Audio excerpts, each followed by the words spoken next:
આજ તો બે પગવાળું ભૂંડું માંડવી ખોદી ખોદીને ખાતા ઝડપાયું અને મારો કોક હમસકલ 4 વ્હીલ લઈને આવ્યો બોલો.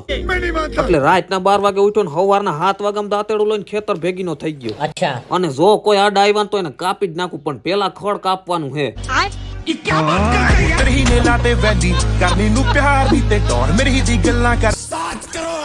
બપોર થઈ ગયા ને બાપાની બેસિયાર ગાયરું સાંભળીને ઉપડ્યા વિડીયો શૂટ કરવા. બહુ આગે જાઓગે. થોડોક આગળ ગયો તો એવા બે મેં જનાવર જોયા કે મેં મારી જિંદગીમાં નતા જોયા.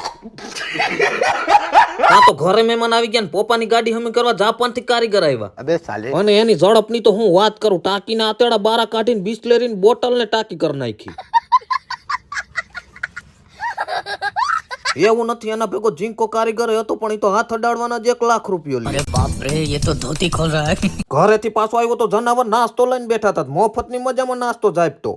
આને જોઈને તો મારો મગજ ઘડીક વાર ઘૂંબરિયું મારવા માંડ્યો કે મારો હમસકલ 4 વ્હીલ લઈને આવ્યો ક્યાંથી. અને ધોરા દીએ બે પગ વાળું ભૂંડડું માંડવી ફોરી ફોરીને ખાતો તો પછી તો ઉપાડીને પસાડ્યું. શાબાશ. પછી તો એવી ડમરાટી બોલાવી ગયું ને આજનો બ્લોગ અહીંયા પૂરો. તમે સબસ્ક્રાઇબ કરતા જાજો.